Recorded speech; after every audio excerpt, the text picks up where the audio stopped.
Thanks, gentlemen. And Mr. Speaker, I think the interesting part of our conversation tonight is what we're talking about. We're talking about the Born Alive Abortion Survivors Protection Act. The Born Alive Abortion Survivors. This is such a common sense bill. It just protects our children. In the case of an abortion, I want people to think about this. In the case of an abortion or an attempted abortion that results in a child being born alive, any healthcare practitioner present must exercise professional care to preserve the life of the child.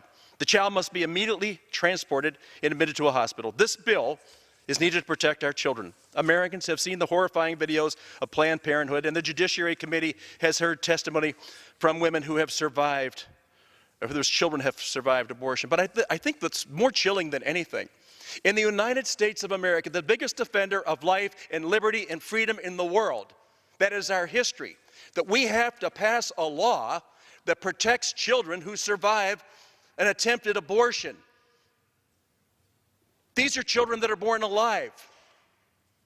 It is incredible that we have to even have that discussion in the people's house, especially in the United States of America.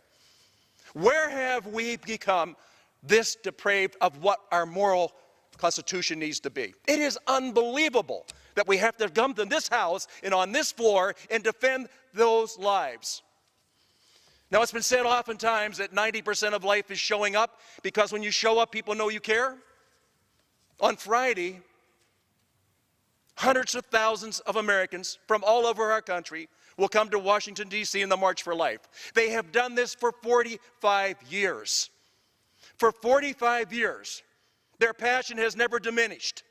For 45 years, they have made the trip to Washington, D.C. so that our country's leaders, political leaders, understand the sanctity of life. It is incredible that we have to go through this process. The United States is only one of 7 countries in the world that allow abortion after 5 months. And I wish it was using the term 20 weeks, 5 months. 5 months. Now, who's included in that group? North Korea, Vietnam, and China. What a wonderful group to be part of. I thank the gentleman because you have fought this fight for so long. And I just think that, Christian, think of the last 45 years, the number of people that have come here, the number of people that have marched for life, and we talk about what it is that we're trying to get to. Now, we know there's been 60 million abortions. 60 million little boys and little girls who never got to live the full potential of their life. But through the efforts of the pro-life movement, what we can't count are the numbers of expectant mothers who were going to have an abortion, but through the efforts of people like Chris Smith, stopped and thought for a minute about what it was that they were actually going to do. And that was end of life. We don't have those numbers, but I got to tell you, they have to be off the charts.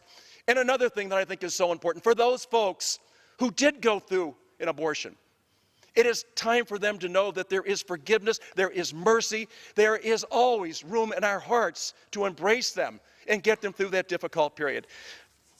Mr. Smith, I can't tell you how important this piece is. And it is just so chilling. And I'm going to repeat it again. A law that allows children that are born alive in an attempted abortion have got to be protected by the people's house. Where in our hearts as human beings do we not understand the basic moral obligations and rights that we have? It is so hard to come here year after year and do this. But that for 45 years, they have showed up in droves. Millions and millions of Americans talking about life and protecting life. We have another chance this Friday for all of us to show up and for all of us to be there. And I will tell you, 90% of life is showing up because people know you care. Thank you so much for showing up for 45 years. We do know you care, and we do know your compassion and your dedication to life. I thank you so much, and I yield back. Mike, I just remind everyone, this is a total team effort. One of the beauties of the pro-life movement, and I've been in it for 45 years, is that it is filled with incredibly compassionate, selfless people who would do anything to help the weakest and the most vulnerable. And so thank you for your leadership all these years. Thank you, and God bless. I'd like to now yield to